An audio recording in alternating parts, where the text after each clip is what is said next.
Wouldn't it be nice to critique a movie on what's actually important? You know, the plot, characters, dialogue. But no, sadly, in the age of identity politics, all that goes out the window. In some ways, the reactions to the Black Panther movie, both before and after it was released, is a sad commentary on the times we live in.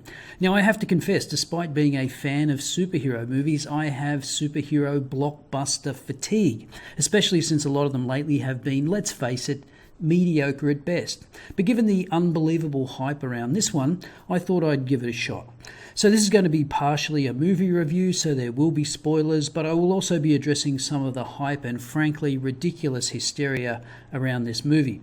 So in Captain America Civil War, King T'Chaka of Wakanda was blown up in a terrorist attack, and so this movie picks up immediately after that event. Prince T'Challa, the Black Panther, is to be crowned as the new king. The real plot, though, traces back to an event in 1992 in which the then King T'Chaka travels to the US to confront his brother about selling vibranium, and the king ends up killing his brother whilst trying to defend young Forrest Whitaker, the present-day Wakandan shaman. This event is covered up, and the son of the king's brother, who is known as Killmonger, played by Michael B. Jordan, is left to fend for himself. Thus, the Avenge Thy Father plot is set. And I think this is a commendable part of the plot. The distinction between good and evil is not so clear-cut. King T'Chaka's brother was selling vibranium because he wanted to help liberate his people, a worthy cause. But the Wakandan way is isolationist. They prefer to keep their technology under wraps for fear of what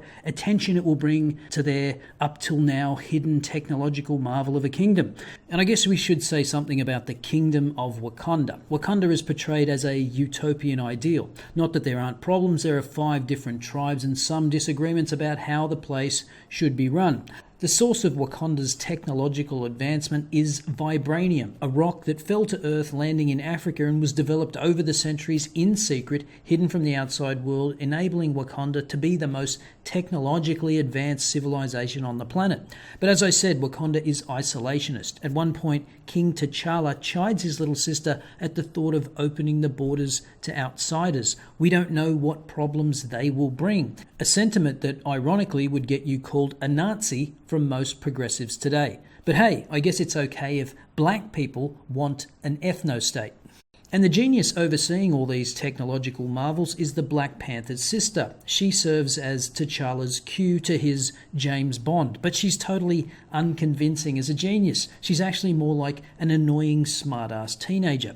Anywho, Wallace shows up with the dead body of longtime Wakandan enemy Claw, the prototypical evil white man, and challenges T'Challa for the throne, as he's entitled to do for some reason. You see, in this technological wonderland, there's no democracy. It's a top-down authoritarian monarchy. Leadership battles are settled in ancient ritualistic duels to the death. Anyway, T'Challa gets his ass kicked and thrown off a waterfall. Now, if you're not under the age of 10 or have never seen a movie before, you might think that T'Challa is dead. But if you're not 5 or completely clueless, you know that T'Challa is not dead and he's going to resurface and save the day at some point. And of course, shock horror, he resurfaces in the den of his old rival. Now, this produces one of the best scenes in the movie. You see, Bilbo Baggins is the other token white boy, but he is on the side of good. He's the hapless CIA agent. Anyway, at the den of M'Baku, Bill steps out of line by opening his mouth with an opinion and is shouted down by M'Baku and his tribe. Not even Bilbo's new Wakandan friends stick up for him. The message is clear: shut up, white boy. So eventually T'Challa heals with the help of the last remaining vibranium plant and goes back to challenge Killmonger for the title. And surprise, surprise, he wins with the aid of his old rival M'Baku, who shows up at the last minute to help after he said that he wouldn't. Yeah, I didn't see that coming. The final showdown is a bit of an anticlimax. We all knew T'Challa would prevail, but he does offer to save Killmonger's life after he delivers the fatal blow. But Killmonger says he'd rather die than live in chains like his forebears. Another jab amongst many in the film against the evil colonialists. And the film ends with T'Challa actually making a compromise between the old isolationist view of Wakanda and the liberation ideology of Killmonger by setting up a kind of mission in Killmonger's old stomping ground back in the US. Now, other notable mentions in this movie, we get the cliched 100-pound women who beat the crap out of men twice their size because female empowerment. This comes in the form of the Grace Jones Praetorian Guard that are the sworn protectors of the Wakandan kingdom. And thus, along with the female sister genius, you can tick off the female empowerment angle on your diversity scorecard. There's also a completely uninteresting and unimportant love interest for T'Challa that adds nothing except perhaps the image of T'Challa as a bit of a pussy. T'Challa is a likeable character, and I understand he has to go through trials and tribulations to prove his worth, but he comes off as a bit of a softie in contrast to his appearance in Civil War. And now to some of the insipid hysteria around this film. Let's start with the idea that if you're white, you're not allowed to have an opinion on the film. Take this friendly reminder for white people. This is for the culture. This doesn't concern you. Stay the F out of the way on February 16. Keep all your opinions about the film to yourself unless you're asked. But don't worry, you won't be.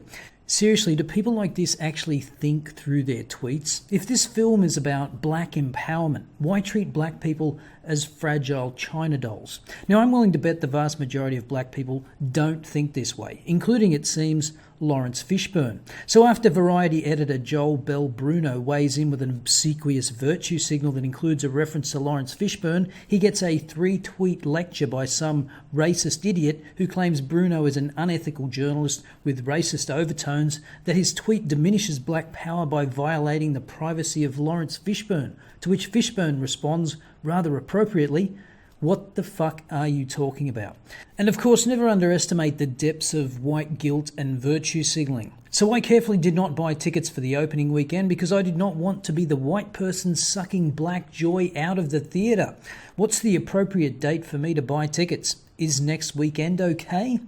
Now, it's hard to tell whether this is a troll or not, but if it isn't, that's one messed up individual. By the way, the movie came out in Australia on February 14th. I saw it on the 15th before any of the black public did in the United States, and with the cinema full of white people. I mean, if white people stay away on the first weekend in the States, the box office will be a resounding disappointment. The sad part is that tweet got over 23,000 likes. Now, there's also another theme coming through that is borderline delusional, as exemplified by this tweet. Black Panther is a chance to see an African country develop, grow and thrive without the influence of white colonialism. So the implication is that if African nations had never experienced colonialism and been left to their own devices to develop, they would have produced a Wakanda. And this was repeated by John Carney, who played King T'Chaka.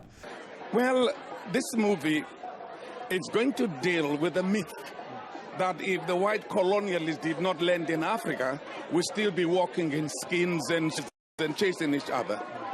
This movie will prove we built the pyramids in Egypt.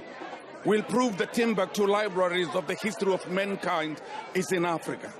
We'll prove that the Zimbabwe ruins were built by us. We'll prove that the cradle of humankind is in Southern Africa. So this is one time where African people are shown the fullest potential when they are able to travel from space and back with incredible technology. Now, I don't know if John Carney is hamming it up here, but if he isn't, this is delusional thinking. History tells us that isolation results in technological stagnation, if anything. Unless, of course, you have vibranium, which it seems some people need to be reminded is fictional. And as this reply stated, a fiction created by two white guys. Now, on Rotten Tomatoes, Black Panther had a 100% rating from fawning critics until some brave soul spoiled the party. Now, in his review after giving it some praise, he notes, but from here Black Panther spirals into a stodgy tale of internecine feuding, in which T'Challa is required to come to terms with the sins of past generations. What he doesn't get to do much of is jump around beating up bad guys. That's a shame. Marvel has finally given us an African superhero. The hope surely was that he would be allowed to do superheroic things. And actually, I had the same thought. There wasn't as much action as you are normally used to seeing in a superhero movie, although that is a hard line to walk. Sometimes I think there's too much action. For example, the final fight scene between Superman and Zod in Man of Steel was over the top and reminiscent of the drawn-out final battle between Neo and Agent Smith. Although, as this review also mentioned, the car chase scene set in Korea is the best action scene in the movie and maybe the best sequence in the movie overall. Now, I read through numerous positive reviews on Rotten Tomatoes, and it's though I saw a completely different movie. One significant point of difference between myself and a lot of the reviewers was the harping on about representation. If you don't care about diversity or representation, then I think the film loses at least some of its appeal. Although, of course, you can never please all the identitarians, and that's why I believe you shouldn't bother trying. Faux diversity at the expense of plot and character development is a wasted opportunity. IMDb seems to be more realistic about it with a 7.7 rating. Metacritic has an 87 at the time of making this video. And I should note that it got a 74% audience score on Rotten Tomatoes, which in my subjective opinion is much more realistic. At this point, I'm not sure what the value is of the professional critics. For me, this film wasn't bad, it just wasn't particularly entertaining. It was too long at 2 hours 14 minutes, it was slow in parts, even boring. They could have cut every one of the irrelevant romance scenes. Actually, they could have cut the character of Nakia altogether. There's not one memorable line of dialogue. A couple of times you might get a snigger, maybe even a tee-hee. The audience in the screening I went to was almost entirely silent the whole way through.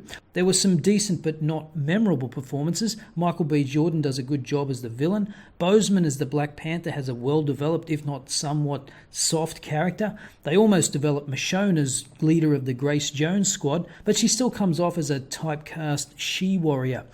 Sure, there's some cool CGI and techno gadgets, lots of colour in the costume designs, but the aesthetics are not enough to compensate for a predictable, plodding storyline. I get it, for some people it's important to have a blockbuster superhero character that is black, with a mostly black cast and a black director. But I'd just like to ask, have you seen a Spike Lee film? Do you not remember Catwoman or Blade or Will Smith in just about anything? So if you just don't care about all that and what you do care about is being entertained by a good story, investable characters and memorable dialogue, then I suspect you'll probably be disappointed by Black Panther.